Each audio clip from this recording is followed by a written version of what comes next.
नमस्कार. आपल्या सगळ्यांचे राजमुद्रा न्यूज लाईव्ह मध्ये मनापासून स्वागत. सध्या महापालिका निवडणूक 2025 साठी जोरदार तयारी चालू आहे आणि त्याच निमित्ताने आपण राजमुद्रा न्यूज लाईव्हच्या समाजमुद्रा या विशेष सत्रात विविध मान्यवरांच्या मुलाखती घेत आहोत आणि त्यांच्याकडून विकास आणि परिवर्तन याबद्दल चर्चा करणार आहोत. तर आज आपण अशाच एका व्यक्तिमत्वासोबत चर्चा करूया. त्या म्हणजे डॉक्टर सान्वी जेठवानी. पूर्वी भरत जेठवानी म्हणून ओळखल्या जात होत्या. त्या नांदेडच्या प्रसिद्ध नृत्य कलावंत आणि सामाजिक कार्यकर्ता देखील आहेत. त्यांनी लिंग परिवर्तन करून स्त्रीत्वाचा स्वीकार केला आहे. सान्वी जेठवानी या लावणी, कथक आणि भरतनाट्यम अशा विविध नृत्य प्रकारात महारथी आहेत आणि त्यांनी या क्षेत्रात अनेक पुरस्कार देखील मिळवले आहेत. त्यांनी समाजातील तृतीयपंथी समुदायाच्या अधिकारांसाठी आणि सक्षमीकरणासाठी देखील काम केले आहे. सान्वी जेठवानी यांना मिस इंडिया प्लस साइज 2022 ने सन्मानित देखील करण्यात आले आहे आणि त्या भारतातील पहिल्या तृतीयपंथी विश्वसुंदरी देखील आहेत. नमस्कार मॅम. नमस्कार. तर मॅम, आजपर्यंतची आपली सामाजिक वाटचाल आम्हाला आणि आमच्या प्रेक्षकांना ऐकायला नक्कीच आवडेल. खरं तर सान्वी जेठवानी किंवा भरत जेठवानी हे नाव बदलले पण व्यक्ती तेच आहे. या व्यक्तीने लहानपणापासूनच उपेक्षित राहिलेल्या सारखं जगले, कारण लहानपणापासून बायल्या वगैरे अशा पद्धतीने असल्यामुळे घरातलं प्रेम तेवढं कमी मिळाल्यामुळे बाहेरचे प्रेमाकडे खूप जास्त होते. बाहेरचं प्रेम अर्थातच समाजकारण येतो.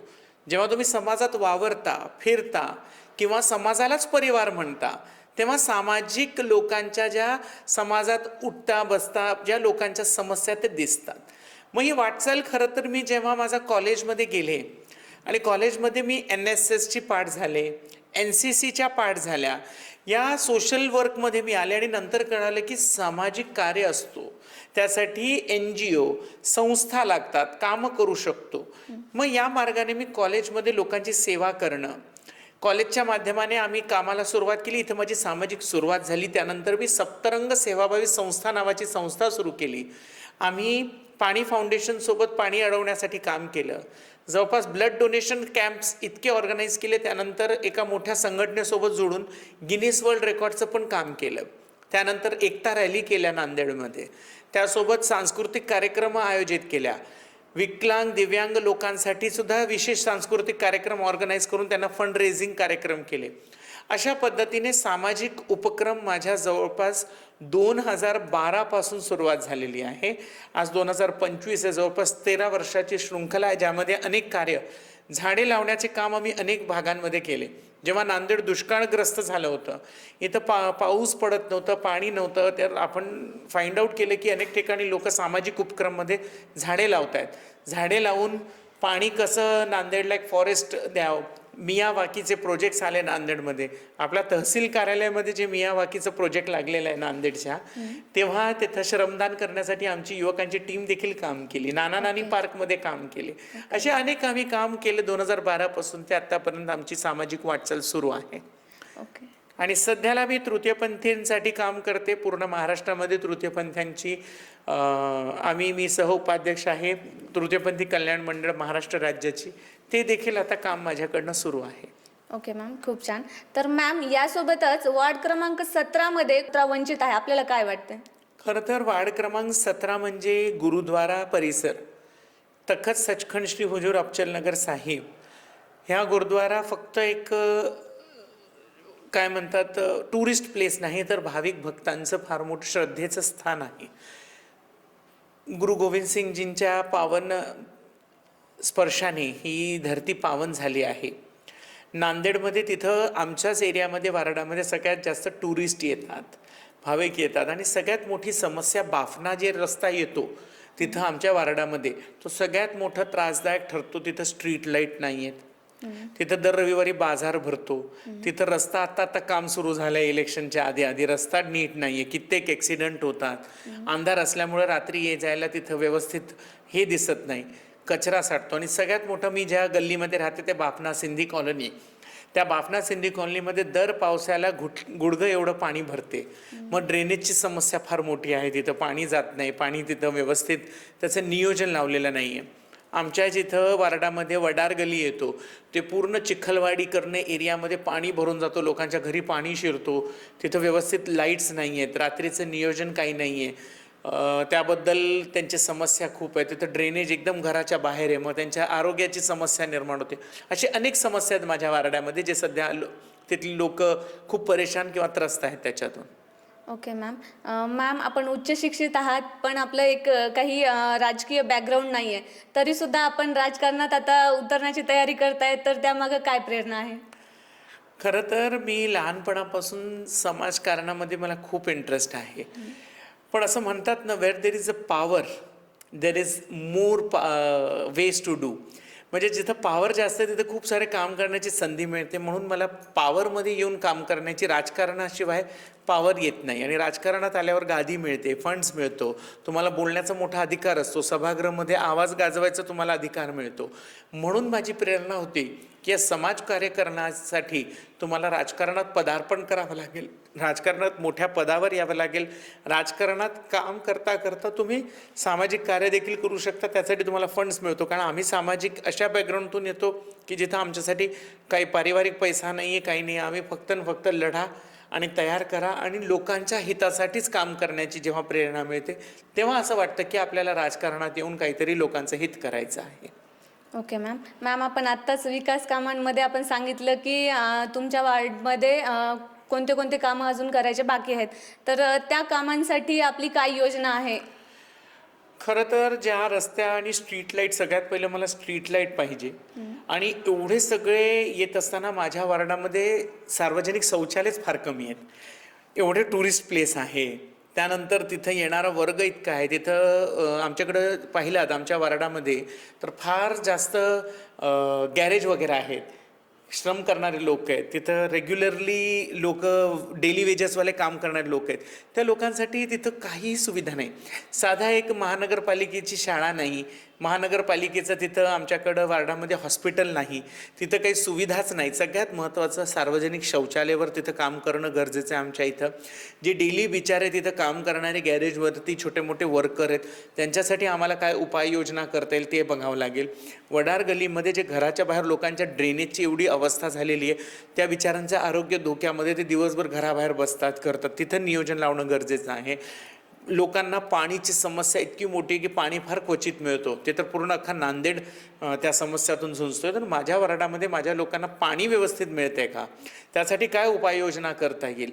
आणि सुरक्षेचा भाग खूप मोठा आहे. सध्या नांदेडमध्ये जे वातावरण निर्माण झालेलं आहे, ज्या पद्धतीने अनेकदा गुन्हे घडत आहेत, ते माझ्या वार्डापर्यंत पोहोचू नये. कारण भाविक भक्त एवढे सारे टुरिस्ट जेव्हा या वार्डामध्ये येतील तर त्यांना सेफ्टी वाटावी, सिक्युरिटी वाटावी, महिलांना जिथं वावरता तिथं वाटावं, काहीतरी रोजगारची निर्मिती माझ्या वार्डामध्ये कशा पद्धतीने येऊ शकते, या सर्व बाबींवर माझी उपाययोजना आहे. माझ्या इथं गुरुद्वारा येतोय, त्या गुरुद्वाऱ्यामध्ये मला चांगले चांगले भाविक भक्त जिथे जिथे येतात त्यांचे सुरक्षेचं काम करायचं आहे. सार्वजनिक शौचालय मोठ्या पद्धतीने बांधायचे आणि आमच्याकडं कशा पद्धतीने आणखीन टुरिस्ट कसं अट्रॅक्ट करता येईल, महानगरपालिकेची एक नगरसेविका म्हणून माझ्या वार्डाचा विकास कसं होईल. कारण इथला पैसा किती दिवस फिरणार, टुरिस्ट आला आणि तिथं काय चांगलं करता येईल, ही उपाययोजना मी गुरुद्वारांच्या तखत बोर्ड, सचखंड बोर्डसोबत मिळून कसं काम करता येईल, काय नवीन उपाययोजना करता येईल, यावर फोकस करेन. नक्कीच मॅम. मॅम, यासोबत आपल्या भागातील बेरोजगार जे युवक आहेत त्यांच्यासाठी आपल्या काय योजना असणार आहेत? बघा, माझ्या नगरसेविका म्हणून तुमच्याकडं फार काही लिमिटेशन्स असतात. जसं की एक शहराचा आमदार किंवा खासदार ज्या पद्धतीने फंड्स आणू शकतो, रोजगार निर्मिती करू शकतो, आमची समस्या एक वार्डापुरती आहे, जिथं की तुम्ही नगरपालिकाचं काय काम करू शकता. ज्या ज्या नगरपालिकेची योजना आहेत, जिथं जिथं लोकांना रोजगाराची संधी मिळू शकते, का माझ्या वार्डामध्ये मी एखाद्या 2-3 कंपनी किंवा कोणाशी बोलून मी माझ्या वार्डापुरता मर्यादित एम्प्लॉयमेंट मेला का नाही लावू शकत. मी यावर फोकस करेल की जिथं जिथं माझ्याकडे, मी स्वतः उच्च शिक्षित आहे, ट्रान्सजेंडर असूनसुद्धा कमवती ट्रान्सजेंडर आहे, तर त्यामुळे मला असं वाटतं की माझ्या इथल्या युवकांनी पण कमवायला पाहिजे. मग मी लोकल कंपनीज असतील, लोकलच्या कोणाशी टायअप असतील किंवा मोठ्या कुठल्या कंपनी छोट्या मोठ्या असतील, जिथं की ज्यांना हे डेली वेजेसवर किंवा मंथली बेसिसवर कोणाला सॅलरीड काम मिळत असेल, तर त्या लोकांना आणून त्या 2-4 कंपनीच्या संध्यांचे जॉब हे उपलब्ध कसं होईल, यासाठी मी या युवकांसाठी एम्प्लॉयमेंट मेला लावण्याचा प्रयत्न करेल. ओके. नक्कीच मॅम. मॅम यासोबतच ज्येष्ठ नागरिक, दिव्यांग किंवा मध्यमवर्गीय जे आहेत त्यांच्यासाठी जे घरकुल असतं त्याच्यामध्ये कर सवलत याबद्दल आपली काय भूमिका असणार आहे? बघा, जे दिव्यांग व्यक्ती आहेत त्यांच्यासाठी चांगल्या उपाययोजना सध्या नगरपालिका करती पण आहे. किंवा प्रधानमंत्री आवास योजना जी सध्या भारतामध्ये सुरू आहे त्या अंतर्गत पैसे कशा पद्धतीने व्यवस्थित मिळतील ते खरंच त्याच्या एलिजिबल आहेत का. काही लोक एलिजिबल नसताना आपली यादीमध्ये नाव टाकतात. तर ते सहनिशी एक नगरसेविका म्हणून माझं काम आहे की ते जी योजना आहे त्याचा पुरेपूर लाभ ते त्या खऱ्या व्यक्तीपर्यंत कसं पोहोचेल यावर फोकस करेल. आता तुम्ही जे म्हणाला ज्येष्ठ नागरिकांसाठी आता वाचनालय कसं करता येईल किंवा त्यांच्यासाठी काही गार्डन वगैरे छोटं असेल तर तिथं काही असेल तर आता आमच्याकडं गोविंद बाग म्हणून आहे, त्यांना तिथं सकाळचं मॉर्निंगसाठी फिरता येईल का. ओपन जिमची जी योजना आहे ती कुठपर्यंत माझ्या वार्डामध्ये कुठं पॉसिबल होऊ शकतो या पद्धतीचं ज्येष्ठ नागरिकांसाठी आम्ही काम करू.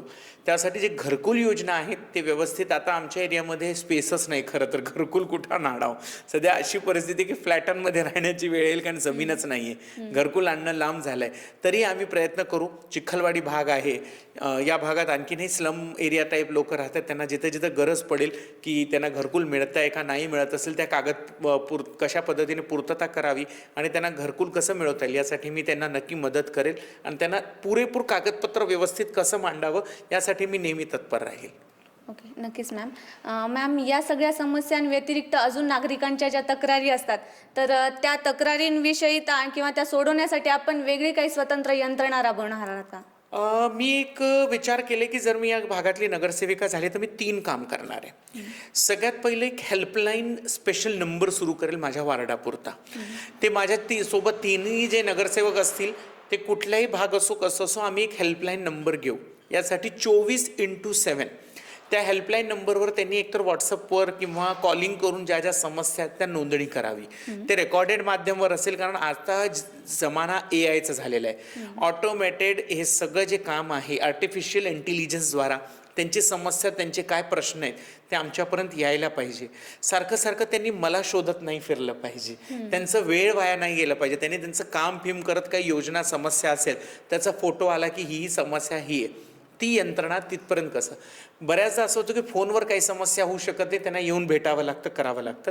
तर आम्ही एक कार्यालय पद्धतीने तिथं एक तक्रार पेटी ठेवूया किंवा सजेशन पेटी ठेवूया. तिथं आम्ही असो किंवा नसो पण माझी इच्छा आहे की आम्ही जे 4 नगरसेवक तिथून जर आलो आणि मी निवडून आले तर आमचे एक बसायची जनता दरबारसारखं वेळ राहा आमच्या वार्डसाठी. फिरून तर काम करू पण ज्यांची समस्या संडेला स्पेशली त्यांनी येऊन भेटावं, आम्हाला बोलावं, काय काय विषयात आम्ही एरिया वाईज त्यांना सगळ्यांना वाटून द्यावं आणि त्यांना काम करावं.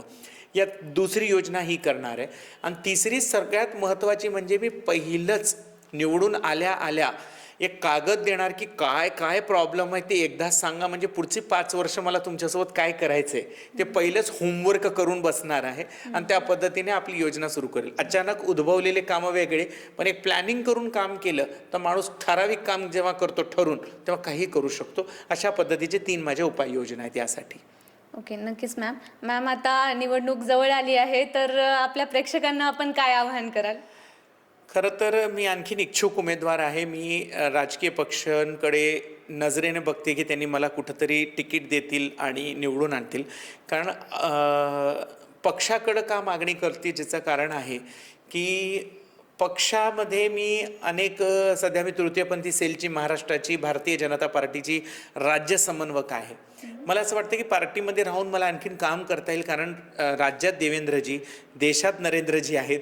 तर मला इथं नगरपालिकेतसुद्धा भारतीय जनता पार्टीकडनं जर मी काम केलं तर मला त्यांच्या समस्या ज्या प्रधानमंत्री आवास योजनापासूनचे जे सेंट्रल, स्टेट, लोकल अशा पद्धतीने जे काम आहे ते मला करता येईल सोपं.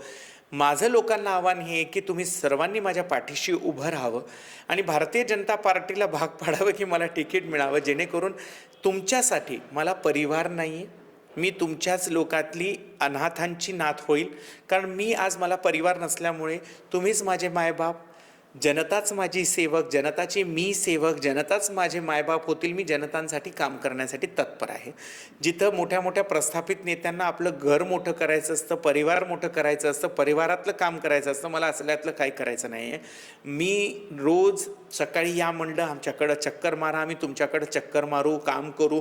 मी हेल्पलाईन नंबरवर अवेलेबल राहील, कारण मला कामच जनतेसाठी करायचं आहे. तर जनतेसाठी एवढंच आवाहन करेल, तुमच्या वार्डात एक सुशिक्षित, मी एवढं 8-10 डिग्री शिकलेले आहे, तुम्हाला एक समजूतदार, बोलायला खणखर, तुमचे मुद्दे व्यवस्थित मांडणारी, राज्यामध्ये ओळख माझी असणारी, त्यासोबत विचार वंचितांसाठी अगोदरपासून काम करणारी, मोठ्या देशापर्यंत तुमचा आवाज गाजवणारी, छोट्या मोठ्या योजनांसाठी तुमच्यासाठी उभी राहणारी ही व्यक्ती असेल तर तुम्ही माझ्या पाठीशी उभे राहायला पाहिजे. आज एखाद्या राजकीय पक्षाने आमच्यासारख्या वंचितला, आता तृतीयपंथी तुमचा नेता होऊ शकतो का?